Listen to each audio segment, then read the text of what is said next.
Subscribe करें हमारे YouTube channel साधना gold को और पाएं वीडियोस सबसे पहले। बेल आइकन दबाना ना भूलें। स्त्रियों को कभी भी अपने पति का त्याग नहीं करना चाहिए। अब आप कहो महाराज जी हम तो नहीं किए, पर वो हमारा त्याग कर दें तो हम क्या करें? पति ही स्त्री का त्याग कर दे। बहुत सारे पुरुष ऐसे होते हैं जो अपनी पत्नी को छोड़कर किसी और स्त्री के साथ रहने लग जाते हैं, तलाक देकर दूसरी स्त्री से विवाह कर लेते हैं। ऐसे भी केस भारत में बहुत मिल जाएंगे। लेकिन जो भारतीय परंपरा है और जो शास्त्रों की परंपरा है वो मैं आपसे कहूंगा, और आपके साथ ऐसा क्यों होता है इसका भी कारण बताऊंगा। एक स्त्री अपने पति से इतना दुख क्यों पाती है, या पुरुष अपनी स्त्री से, केवल स्त्रियां नहीं मैया, कई पुरुष भी प्रताड़ित हैं स्त्रियों से। कई स्त्रियां मारती हैं पतियों को और कई पति मारते हैं। मतलब दोनों तरफ की बातें आज हम आपसे कहेंगे कि पत्नी पीटती है तो पति क्यों पिट रहा है, वो पति पीटता है तो पत्नी क्यों पिट रही है। इसका जवाब आज हम देंगे। बहुत सावधान होकर के सुने। और आज जो हम कहेंगे वो यदि आप पति पत्नी फॉलो कर लेंगे, चरितार्थ कर लेंगे, तो मैं विश्वास दिलाऊंगा, मैं आपको वचन दे सकता हूं कि आप यदि मेरी बातों पर यकीन करके उस पर अमल कर लेंगे तो कभी आप पति पत्नी के झगड़े की स्थिति उत्पन्न नहीं होगी। इसलिए कथा पति पत्नी दोनों को सुननी चाहिए जोड़े के साथ। पति पत्नी दोनों सुनेंगे तो अच्छा होगा। अब पत्नी कथा सुने वो तो सब नॉलेज रख लेगी, पर पति नहीं सुनता तो वो ज्यों का त्यों बना रहेगा। इसलिए शास्त्र कहते हैं पति पत्नी दोनों कथा सुनो, ताकि सुधार हो तो दोनों में हो, ताकि कमियां दूर हो तो दोनों की दूर हो, ताकि रास्ता प्रशस्त हो तो दोनों का हो, मार्गदर्शन हो तो दोनों का हो। इसलिए दोनों, पति पत्नी दोनों। पहले शुरुआत करते हैं स्त्रियों से, फिर पतियों को भी कहेंगे। स्त्री का धर्म है पति की सेवा, एक ही धर्म एक व्रत नेमा, काय वचन मम पति पद प्रेमा। पति कैसा भी हो, अंधा हो, लंगड़ा हो, ये बात हम नहीं कह रहे, रामचरितमानस में लिखा है। अंध बहिर क्रोधी अति दीना, है ना, ऐसा हूं पति कर किए अपमाना, नारी पाव जमपुर दुख नाना। पति कैसा भी हो, अंधा हो, लंगड़ा हो, बहरा हो, काना हो, गरीब हो, कैसा भी हो, स्त्री कभी भी अपने पति का त्याग ना करे। मैया जी अब रिश्ते बन गए हैं तो उन्हें निभाओ।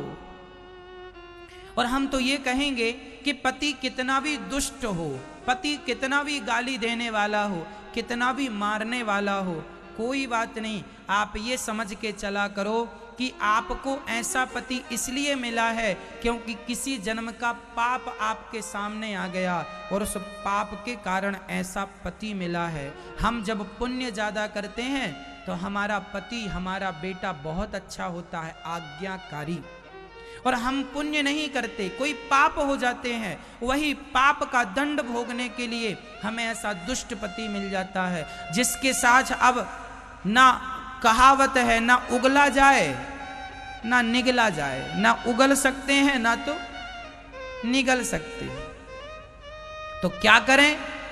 एक मैया 60 साल की मेरे पास आई। 60 मैया, महाराज हमें अपने पति से परेशान हो गए, बुढ़ा बिल्कुल एक नंबर का। क्या परेशान होगी मैया? हम तलाक लेना चाहती हैं अपने पति से। 60 साल की मैया बोली हम तलाक लेंगे अपने पति से। उस बुढ़े ने कोई सुख नहीं दिया, सारी जिंदगी रुलाया है, परेशान किया। बच्चे बड़े बड़े हो गए, बच्चों का विवाह हो गया, अभी तक नहीं सुधरता बुढ़ा। ऐसा उस स्त्री ने हमसे कहा। हमने हाथ जोड़ के कहा मैया कितने साल की हो? महाराज 60 में चल रही है। हमने कहा इस उम्र में अपने पति को छोड़ के कहां जाने का विचार है? सारी जिंदगी तो निभा ली, हाथी निकल गया है, पूंछ बची है तो वो भी निकाल लो आराम से। गई बहुत थोड़ी बची, नारायण अवचेत, काल चिरैया चुग रही, निस दिन आयु खेत। बहुत चली गई, बची कितनी? थोड़ी सी बची है। जैसे अभी तक निभाया है ऐसे अब भी निभा लो। इस उम्र में पति को छोड़कर जाओगी, जमाना नाम धरेगा तुम्हें, जमाना गलत कहेगा तुम्हें। कल तुम्हारा पति ही आरोप, तुम भले सती सावित्री हो पर पति को छोड़कर जाओगी तो पुरुष ये कहेगा किसी और से चक्कर होगा इसलिए तो हमें छोड़कर चली गई। भले तुम पतिव्रता हो पर जमाना खाए बिना रह सकती है, कहे बिना नहीं रह सकती। इसलिए बुढ़ापे में मरते टाइम काहे दाग लगा रहे हो चरित्र में? काहे दाग लगा रहे हो? इसलिए निभाओ, कोई और ऑप्शन तो नहीं है ना। अब बच्चे तुम्हारे बड़े बड़े हो गए हैं, अब कौन सा सुख चाहिए तुम्हें? भोगों के सुख की कामना बची है क्या? इसलिए कहता हूं मैया, अभी से मन भगवान में लगा लो। जिसे भगवान में सुख मिलने लग जाएगा उसे फिर संसार के सुख की जरूरत नहीं होगी। यदि भगवान का सुख अभी से नहीं मिला तो तुम्हें मरते दम तक सुख चाहिए। फिर कई लोग स्त्रियों को नहीं छोड़ पाते, कई स्त्रियां पुरुषों को नहीं छोड़ पाती बुढ़ापे में। क्यों? क्योंकि तुमने केवल यही सुख लिया है संसार का। कभी तुमने भक्ति का, भजन का, भगवान का सुख भी लिया होता तो इनके बाद तुम उस सुख में ऑप्शन होना चाहिए। ऑप्शन क्या होना चाहिए? पति के बाद तुम कहां मन लगाओगी अपना? पत्नी के बाद कहां मन लगाओगे अपना? बताओ, ये सत्य है एक दिन तुम्हारा पति और एक दिन तुम्हारी पत्नी मरेगी, ये सत्य है या नहीं? बोलो। एक दिन तुम्हारी पत्नी और तुम्हारा पति मरेगा, ये बात सत्य है? हाँ या ना में जवाब दो। एक दिन तुम्हारा पति और तुम्हारी पत्नी मरेगी तब बैठे रहोगे क्या? अभी से मन भगवान में लगाओ ताकि पत्नी के जाने के बाद मन पूरा भगवान में जुड़ जाए। पति के पहले भगवान में मन लगा लो ताकि पति के जाने के बाद मन भटके ना। पहले से व्यवस्था करके रखो कि हमें इनके बाद मन को कहाँ लगाना है। ये क्यों भूल रहे हो? कब तक आंख बंद करके बैठोगी मैया? एक दिन मरेंगे ये दुनिया वाले। कब तक तुम बचा के रखोगी या रखोगे? सच्चाई से कब तक भागोगे? कहाँ जाओगे भाग के? मरेगा हर आदमी एक दिन, इसलिए भगवान में मन लगाओ। वही तुम्हारा बुढ़ापे का सहारा है, वही तुम्हारे जीवन का सहारा है। और उसमें मन लग गया ना मैया तो मैं फिर कहता हूं कि उनके बाद फिर कहीं मन को लगाने की जरूरत नहीं पड़ेगी। नहीं तो सारी जिंदगी तुम मन को डुलाती फिरोगी, तुम्हें शांति मिलने वाली नहीं है। लगाते रहो अपना मन। मन की इच्छाएं किसी की पूरी हुई कि तुम्हारी हो जाएंगी। इसलिए अभी से मन भगवान में लगाओ और ये मान के चलो कि ये दुनिया के लोग एक दिन चले जाएंगे। या तो पहले पत्नी जाएगी या तो पहले पति, तीसरा कोई ऑप्शन नहीं है। या फिर दोनों साथ में जाओगे। क्यों जी? सही है। इसलिए मैया, पति जैसा है उसे स्वीकार करो। तुम्हारा पति गलत है, दुष्ट है, तुम्हारे पापों का दंड मिल रहा है। न देना दोष किस्मत को, विपत्ति तो सब पे आती है। हर आदमी अपने पापों का दंड भोगने आया है। तुम भी भोग रही हो या भोग रहे हो। किस पर दोष दोगे? राम जी के वनवास जाने का कारण कौन है बताओ मुझे। राम जी जिनकी मर्जी के बिना पत्ता ना हिले, क्या उन्हें माता कैकेयी या माता मंथरा उन्हें वनवास भेजेगी? ताकत है मंथरा में और ताकत है कैकेयी मां में। जिस परमात्मा की इच्छा के बिना पत्ता ना हिलता हो उस परमात्मा को वनवास कैकेयी मां क्या भेजेंगी और मंथरा क्या वनवास भेजेगी? राम जी को तो वनवास जाना ही था, कैकेयी तो निमित्त बन गई। राम जी वनवास क्यों गए? क्योंकि राम जी वनवास इसलिए गए क्योंकि राम जी के वनवास इसलिए हुआ, राम जी को भी अपने कर्मों का दंड भोगना था। क्या कर्म दंड थे? हाँ, राम जी को पिछले जन्म में नारद जी ने श्राप दिया था। ये बात रामचरितमानस में लिखी है। एक बार नारद जी का मन हुआ कि मैं विवाह कर लूं। विश्व मोहिनी से।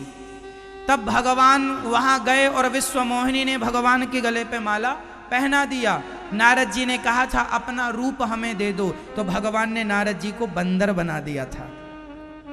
तब नारद जी आग बबूला हो गए और उन्होंने श्राप दे दिया, जैसे मैं स्त्री के वियोग में तड़प रहा हूं, आपको भी स्त्री के वियोग में तड़पना पड़ेगा। जैसे मुझे बंदर बनाया, आपको भी बंदरों का सहयोग लेना पड़ेगा। वो श्राप दिया था नारद जी ने पिछले जन्म में, पिछले युग में। तो उस पाप का, उस श्राप का परिणाम राम जी को भी भोगना पड़ा, भगवान को भी वनवास जाना पड़ा। जबकि भगवान चाहते तो श्राप को मैट सकते थे, टाल सकते थे। वो भगवान है, सर्व सामर्थ्य, कर तुम अकर तुम अन्यथा कर तुम सर्व सामर्थ्य। वो भगवान है, सब कर सकते, लेकिन नहीं, विपत्ति भगवान पर भी आई, कर्मों का दंड उन्हें भी भोगना पड़ा, तो तुम और हम इंसानों को नहीं भोगना पड़ेगा? इसलिए किसी को दोष नहीं। पति जैसा है, गालियां देता है, चुप रहा करो। जब पति गालियां दे तो भगवान का स्मरण किया करो, श्रीमन नारायण श्रीमन नारायण, हे नारायण मेरी रक्षा करो, हे नारायण मेरी रक्षा करो। कोई आपका अपमान करे, पति अपमान कर रहा है, गालियां दे रहा है, तुरंत भगवान का स्मरण मन से करने लग जाओ, हे प्रभु मेरी रक्षा करो, मुझे इतनी शक्ति दो कि मैं ये गालियां सहन कर सकूं, मुझे इतनी शक्ति दो प्रभु मैं ये अपमान सहन कर सकूं। मेरी माँ मेरी बहन सहन करना पड़ता है, करना पड़ता है। नहीं करोगे तो फिर ऑप्शन बताओ, फिर भाग कर दूसरे से विवाह करोगी? तो ये भारत का संस्कार नहीं। क्या गारंटी कौन लेगा कि तुम्हें दूसरा पुरुष सुख देगा?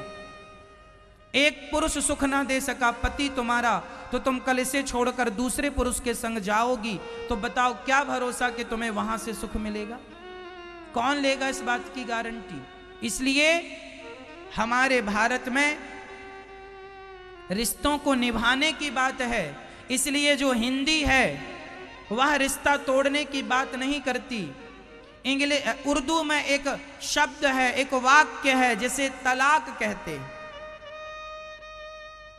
उर्दू में क्या कहते हैं रिश्ता तोड़ने को? तलाक। इंग्लिश में डिवोर्स कहते हैं।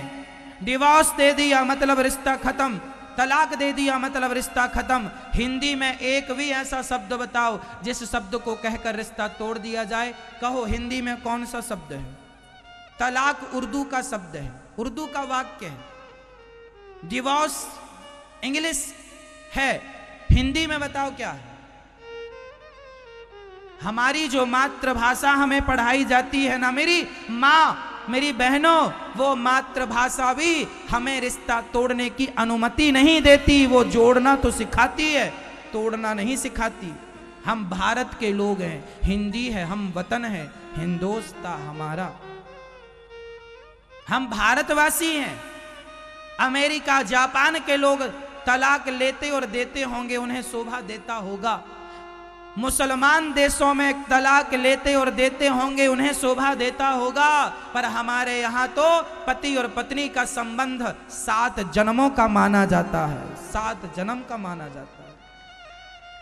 इसलिए हमारी संस्कृति, हमारा देश, हमारे शास्त्र, हमारे संस्कार ये आज्ञा नहीं देते कि तुम अपने पति को छोड़कर चली जाओ।